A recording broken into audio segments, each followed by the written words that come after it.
Good afternoon, folks, or good morning, or good evening, whenever you're listening. Welcome to Schoolhouse Cracked. As always, I'm here with my really good friend, Dr. Marcus Motor Chandler, professor, former principal, former assistant principal, former school counselor, and Iron Man. Yeah. Yeah. Oh, it says, yeah.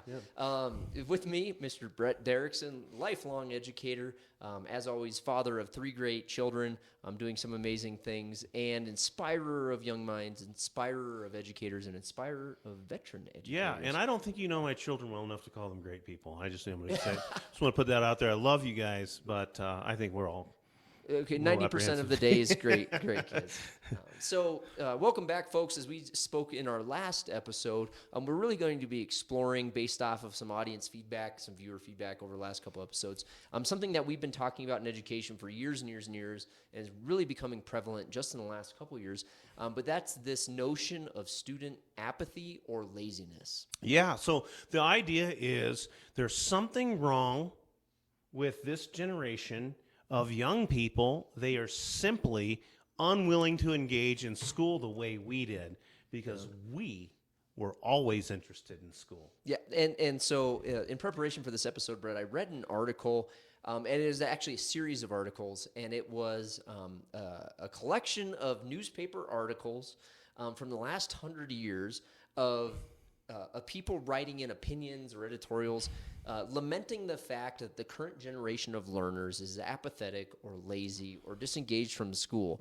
And the article encompasses a narrative from every decade for the last 10 decades leading up to 2020 of the current generation of adults lamenting the fact that students are, quote, apathetic. Yeah. So let's come to a common understanding of what apathy is. Okay, this was kind of fun because Marcus and I, as prep for this episode, were in a little bit of a disagreement on things, and I thought that he had over-associated apathy with laziness.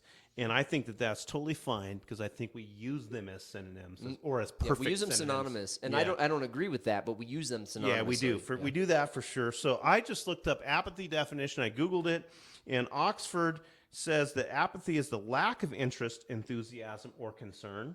And I think that that's fine. I think that that might cause laziness, but I also think it's fine for us to not give a shit about some things. I know that I have an apathetic approach to a number of things.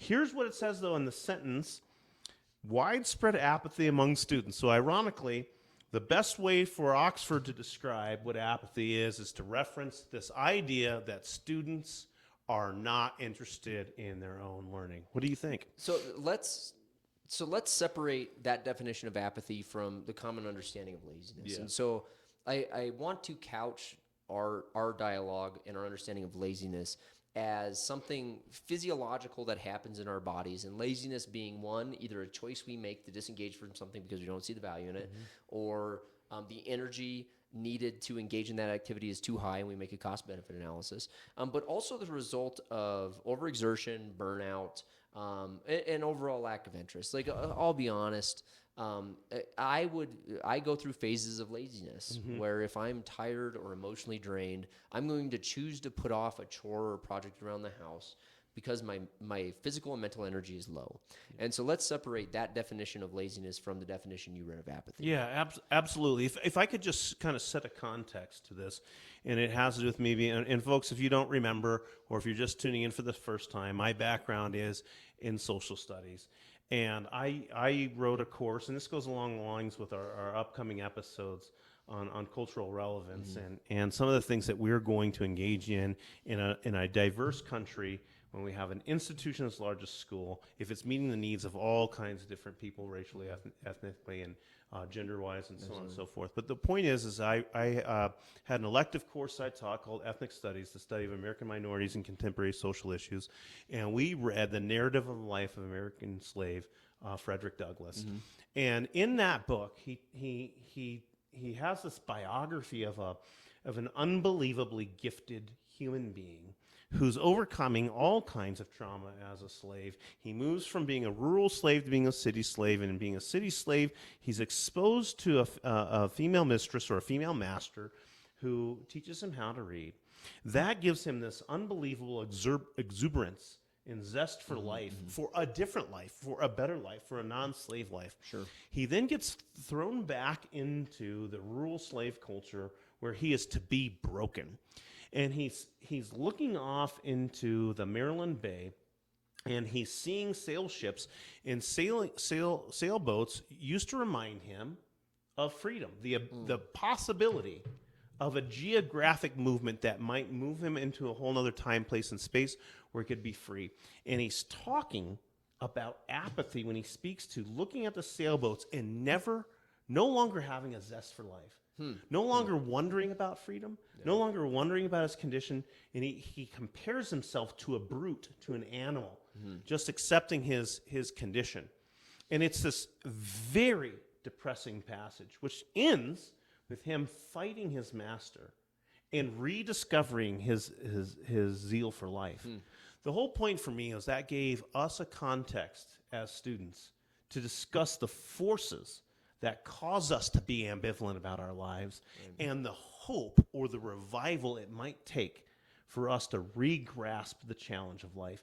So I'm sorry I took so long with that, folks, but what we're asking ourselves is essentially if kids are apathetic or if teachers or adults feel like kids aren't engaged in their learning process, what does it take to pull them out of that? Well, and so as you were talking, one of the things that stood out to me, Brett, was, I mean, we think about it in a traditional classroom setting. Sometimes kids just aren't interested in the material. If I have 7 classes in a day, there's no way I'm going to have the same level of zest or interest in all 7. I'm going to have my favorite class, I'm going to have my least favorite class. That's human nature. But one of the things that stood out to me as you told that story is agency. Like, what is your own agency in your learning process, or in the case of your story, experiencing the zest and the disengagement from apathy and the desire to act? Yeah, the belief. I think what causes apathy is that we no longer believe that by engaging in this, I'm going to have an experience or outputs that are worth it. Yeah. So for me, I mean, this is super cheesy, and folks, I apologize for such a personal lame example, but I never liked music class. It turns out that, a professor, I've told you this story a number of times before in college, diagnosed me in a class with tone deafness. Well, all I know is... And if you've heard Brett sing, that's not inaccurate. Yeah, I'm part of Satan's choir unintentionally. But the point is, though, is I didn't sing. I couldn't do do, re, mi. I couldn't keep the rhythm. And so, even as a 4th, 5th, 6th grader, there were PE days and music days. And I hated going to music days, and I loved going to PE days. And I really, just now as I look back on it, didn't believe, other kids were having fun. I used to look at my best friend, Todd. And Todd, if you're out there and you're listening, you're supposed to, because I've asked you to listen to our podcast. But if you're out there listening, Hi, Todd. you loved PE and music. And I used to just look at you when we were in music class having fun and thinking to myself, what the hell are you enjoying about this experience? But you did. You participated. You got better. You got compliments from the teacher and from other peers. You were put in those little groups where you could do things more independently. But the point is I learned early that no amount of effort on this task was going to yield a reward. And that caused me to be apathetic or ambivalent.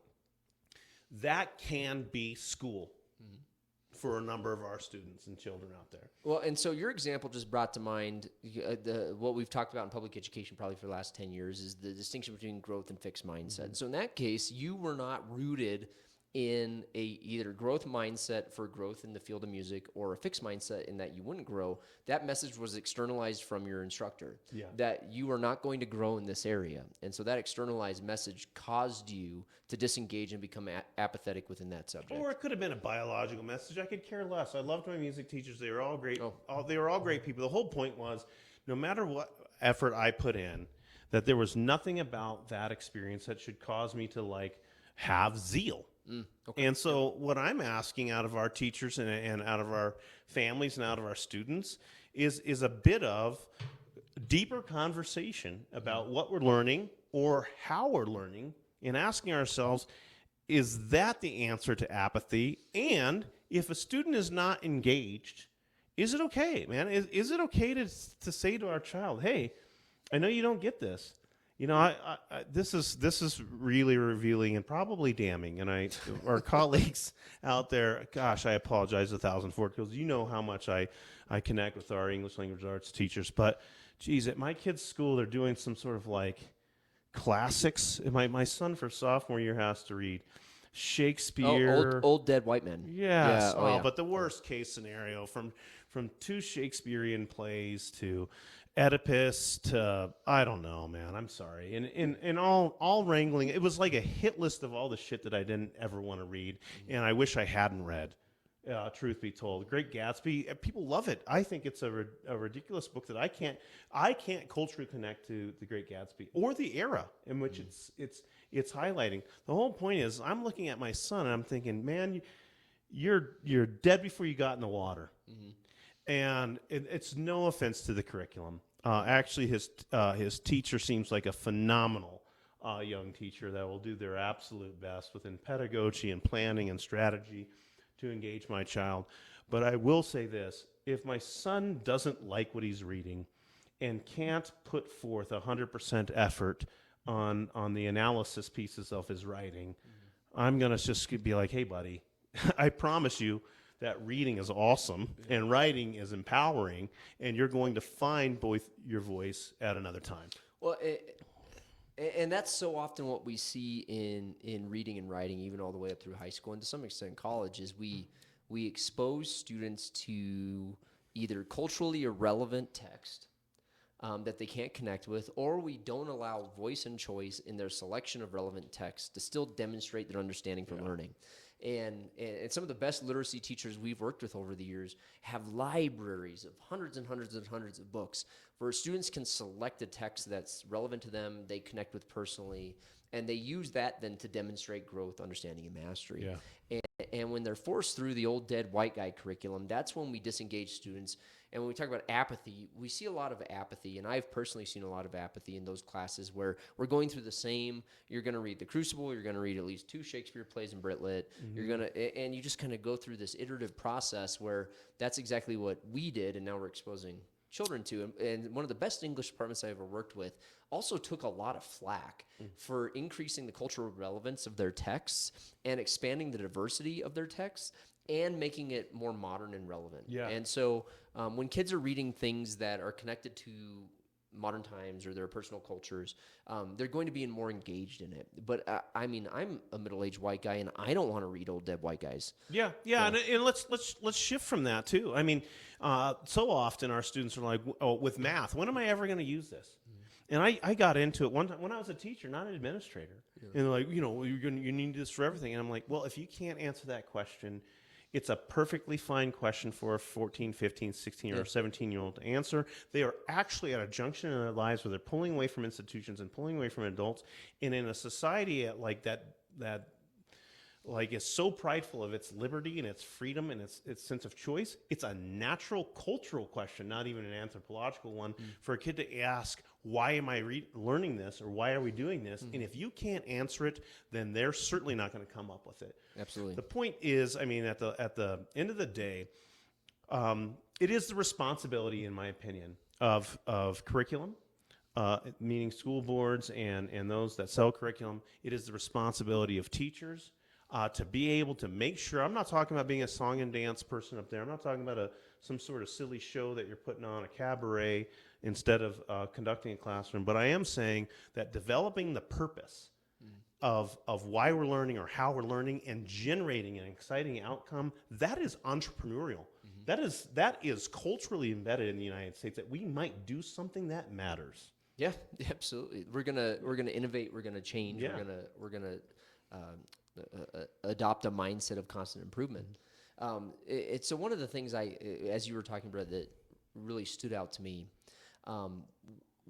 when a student's in a learning experience, and we talked about this when we started talking about service learning and personalized learning and project-based learning, voice and choice in students' learning experience. But one of the things recently we're constantly missing, that's become more commonplace in the research and dialogue, is the role of trauma in apathy. Yeah. And so I'm a teacher, let's say I'm a 10th grade world history teacher, and Johnny just isn't really loving the background of The Enlightenment, the Age of Enlightenment. The Thank you, Enlightenment. Voltaire. Yeah, there you go. Age of Enlightenment. Age of Enlightenment.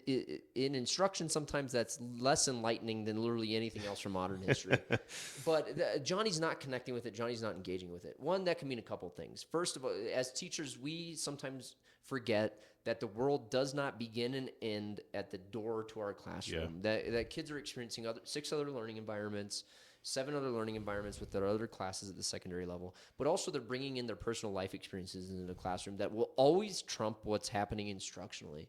So the role of trauma in what we perceive as apathy. So you see that on a daily basis with a younger demographic, but how does that lens from a trauma lens inform what we misinterpret as apathy? Yeah, I think that's a really great question.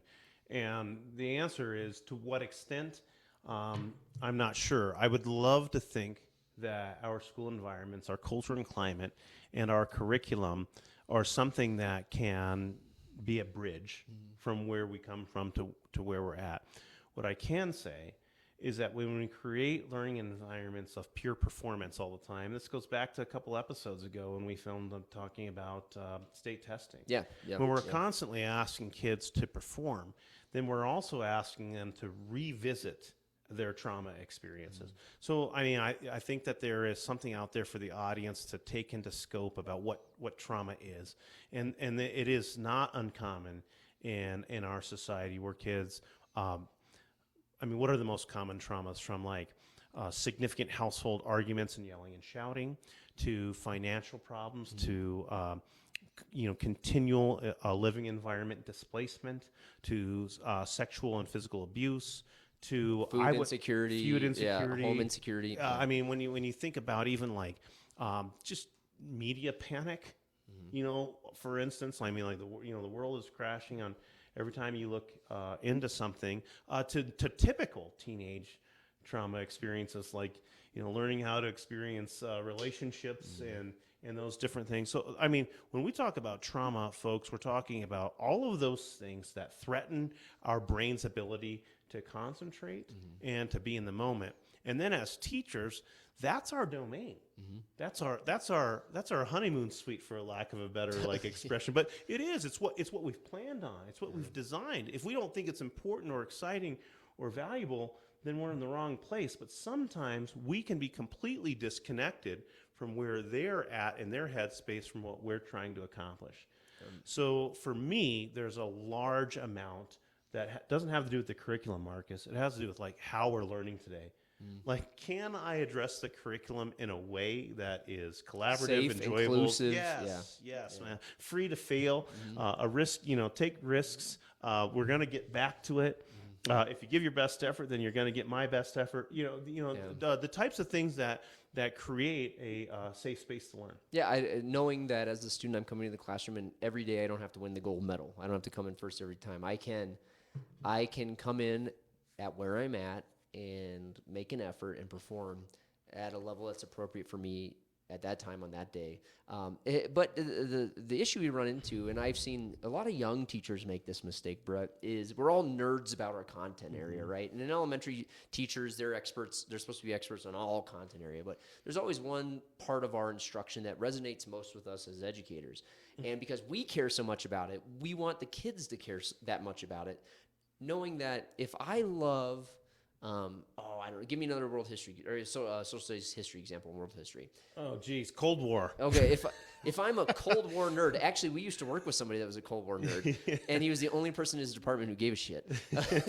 But I love the Cold War and the geopolitical environment that was things like the Cuban Missile Crisis, and I love that. Kids who are 50 years removed from that experience are not going to have that same passion as you. And there might be one kid that resonates with, but because we're passionate about it, we want it to resonate with the kids. And a teacher who nerds out about their topic will always get kids more excited about it. We know that. But they're never going to have the same connection that we do personally. And then we take that to mean apathy. And really what that could mean is that students coming in food insecure. They didn't have breakfast. Or coming in and they worked last night to help make ends meet for the family. Or they just don't give a shit about the Cold War, and they're more looking forward to their class next period, which is painting. Or just, I mean, Marcus, I don't want to assume that everybody in our audience Loves the Cold War? No, definitely. But also just, understands what apathy looks like. Yeah. I mean, apathy can be defined. But what does it look like in a classroom? So let me ask you this, Brett. What does apathy look like in one of your kids? Okay. In one of your Yeah, my students. yeah. I would say. No, as one of your kids. Oh, my children. Yeah, my children. as Justice Teagan or Marley. Yeah. For my children, it looks like a poor effort. Okay. It looks like an effort that I know is less than they're able to do. It looks like a clay block of cheese. Yes. Which, if you're not familiar with that story, circle back a couple episodes. Yeah, absolutely. But no, when I can actually see it. Well, first of all, homework is a big one. My kids are in high school and in 8th grade, so it's a weekend today. We're filming on a weekend, and today they had to get caught up on homework. And for 2 of my 3 children, it looked like they'd rather pick up the dog poop than do their homework, which means they're just not invested in what they're doing and what the outcomes are. And I'm not upset about that. Yeah. That's fine. They can go ahead. But for me, the worst part is when they are working on something that takes extended amount of time, and I get to see it at home, and I get to see a poor effort, and they will literally say apathetic phrases. I will say to my son or my daughters, or my sons or my daughter, I'll say, hey, that doesn't even make sense in your writing. Dad, it does. Nobody's going to read it. It doesn't matter. Or, Dad, don't worry. It's fine. Where they acknowledge that it's a poor effort. So some rationalization. Yeah, they acknowledge it's a poor effort. They acknowledge it's a poor product, and they just don't care. And I want that to sit on the audience for a little bit, because that can be my children, and maybe there's an apathy problem in my home, and I need to be open to that. But it also could really say to our teachers and to our schools and to our families, there's a whole lot of stuff that either doesn't matter or they're not interested in. So what do you do at that point? But for teachers, it's a lot of times, Marcus, it's the head down. They've got their head down, they got their hat over their head, or they got the hood up, or they got their earbuds in. Yeah, those are big ones. But the only thing I would ask of teachers is, before you tell them they're apathetic or that they're lazy, ask a few questions. See if you can find out if there's one of those trauma experiences going on. See if you can find out if there might be a basic need, whether it's mental, emotional, psychological, or actually physical and physiological, that we could meet as a school. And maybe there's just a space for grace there. Yeah. Like, hey, man, I know you don't love pre-algebra, but I really want you to pass, and I'm invested. Can I get you to do a little bit more tomorrow? I can see you need rest today. Yeah, absolutely. Oh, man, I don't think that's making extending kids some grace. I don't think that's weak. I got to be honest with you. I think that what that says is to every kid in the classroom that you appreciate the effort that they're putting in, because those are that are engaged, and it tells that kid that tomorrow's another day, that they're not a thing. When you work with teenagers, they label themselves worse than anything. Yeah, absolutely. They'll say, "Oh, I'm not worth it. I'm not in school, or I'm not good at school, or I'm not good at math, or this, that, and the other." And they'll label themselves faster than we label them. So tearing down that label and creating a tomorrow, a hope for tomorrow, is the best thing you can do. It's 2 things you said to me, Brett, stood out. One is that when kids label themselves, I'm not good at math, I would always interject as an educator, yet. I'm not an organized student yet. And so that growth mindset of just like, no, we're not there yet.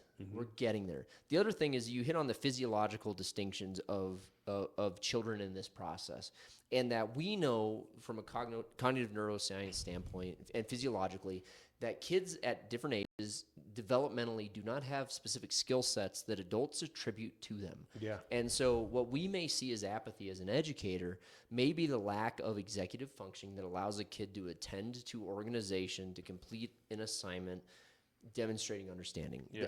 Do they have the intentions to complete the assignment? Yes. Do they have the intentions to complete the assignment, demonstrate understanding? Yes. Do they have the executive functioning and organization skills to actually work through those processes for a large-scale assignment? Sometimes no. Not yet. Not yet. Not yet. Exactly. Especially, and we know this doesn't happen for males until they're mid to late or early to mid-20s, and for female students until their late teens and early 20s. But we're asking students at a variety of levels to do these things when maybe developmentally they just don't have those skills yet. And we misinterpret that as apathy when it's really just a lack of skill development that maybe we haven't hit on yet. Yeah, Marcus, I think you just gave an explanation for what you introduced this show to. So why have we spent a century writing about student apathy. It's because when we are in our 30s and 40s, we're looking back on the 14, 15, 16-year-old experience through our 30s and 40s. We're Monday morning quarterback. Yes. Yeah. And the whole point is that we're having a hard time remembering what it's not like to put your nose to the grindstone, to earn a paycheck. To be fully invested in a 40-hour work week. Let's not forget, we invented school buses to make kids get to the schoolhouse. For lack of a better analogy. But the point is, though, you need a physical device to get you to school because developmentally you probably aren't capable of doing it yourself. Yeah. Right. So my whole point, though, is that we're always disappointed with this next generation, and I wouldn't pretend for a moment that Schoolhouse Cracked isn't about examining those pieces where we got to get in there and figure out what the filament is, figure out what the solution is, wonder if there's a foundational problem. Like, we do need to be curious and wonder and be progressive within our solutions. But at the same time, when we're talking about something that's existed for all time, there is a little bit of understanding we need to have with kids. Are they playing enough? Are our classrooms worth joy? Ask your kids. Here's a simple question at home, folks. Who's your favorite teacher? Who's your least favorite teacher? And then ask why. And if your kids happen to say because they have a really great curriculum and they're really well planned out, then you've got unusual children. They're probably going to say something like he or she's funny or fun or enjoyable or makes connections in some sort of way, or they're rigid. It's not going to be a super insightful thing into definitely curriculum. It might have something to do with instruction, but it's not going to have anything to do with curriculum. It's typically going to be character-based and relationally based. Yeah. So, I mean, I guess, with that being said, find out what your kids aren't apathetic about. Help them apply those basic principles in preparation, work ethic, endurance, to learning the best that they can. I have yet to meet a kid that is lazy about everything. Sometimes it's their resistance to authority that they're persistent about, which comes across as lazy all the time. But a lot of kids have gifts and talents and things that they're dedicated to, amazing things that they're doing, and find out how school might channel that energy. You talk about voice and choice a lot. But if you have a kid that has an unbelievable artistic expression, if they're drawing skull and crossbones all over their paper, but they're doing it well, then there might be something there for us to help draw them in. Well, and so I hadn't anticipated talking about this, Brett, but what you're talking about is essentially the fundamentals of positive psychology and strength-based character strength improvement. And so the University of Pennsylvania, they have an Institute of Character Development, which is rooted in concepts of positive psychology, is that when we're doing things that are our strengths, we feel confident and we grow in, which allows us to access other areas where we may be less weaker in, but use our strengths to grow in those areas as well. When we're constantly given messages of a deficit mindset, deficit psychology, when we're constantly threatened with these messages of areas we're weak in or, quote, apathetic in, we'll disengage. And when we hear those messages, that causes additional disengagement. So from a positive psychology lens and a character development lens, strength-based lens, as we encourage kids to engage in the things that they're most passionate about, they have strengths in, it plays out in other areas. And so I would just say, folks at home and teachers, it's okay to understand that not every kid is going to love your content as much as you do or as much as the kid sitting next to them. But that doesn't mean they don't have a huge strength in another area that can be leveraged to access your content as well. So it's the difference when we talk about apathy, we're looking at a deficit lens. We're constantly looking at what the kid is lacking. They're apathetic because they don't engage in this. When in reality, they also have a strength in another area that we may be able to access that can be leveraged to engage in and be less apathetic in our area if we take the time to work from a lens of relationships and we take into account the trauma students bring into the classroom. And I just dare you. Elon Musk would be like the primary example right now. It's contemporary, but like how many people who've done something highly impactful in the world reflect back on their weaknesses or their inability to do school well? And I'm not putting down school because it takes me to the bank. We're both here because we love school. It's what I love. It's what I love. I guarantee you tomorrow I'm getting up more with an agency-based belief, with an efficacy-based approach, with an excitement and a fervor to get to where I'm supposed to go than 90% of this population. But I will say this simply. If it's not working for all kids, that's okay. Because if it's just so narrow and so lame that it works for all kids, then it may not be the institution that we're so proud of. It's okay if kids are, how do they say it here? They say, according to Oxford, if they're not interested, enthusiastic, or concerned, let's just find out what's making them tick. Absolutely. So, folks, as always, we'd love to hear your thoughts, opinions, comments. Send them to us at schoolhousecracked@gmail.com. Be sure to subscribe to us on YouTube and download us on all of your favorite podcast channels. With me, as always, is Mr. Brett Derickson, challenger of apathetic views, inspirer of young minds, and somebody who's really looking at making the most out of every learning experience for every kid in every school. Yeah. And here's the opposite of apathy. This is a guy that engages in everything at the highest level. Dr. Motor Chandler, I appreciate you setting everything up, and I appreciate you fielding all their questions. And I know I'm speaking on behalf of you when I say, hey, challenge our thinking. Give us something that we can really challenges our dispositions. I think that it's time now that somebody calls us out and says, hey, man, these kids are lazy. It's the TikTok generation. You guys sped past all kinds of things that our kids are engaging in culturally, and you might want to push back on it and give us something to really think about and to read about and to research. I do appreciate everything that you do. You just quoted the University of Pennsylvania. Well done. I think Ben Franklin started the University of Pennsylvania. UPenn. Go yeah, Ben. There you go. All right. Thank you for tuning in. We'll see you next episode.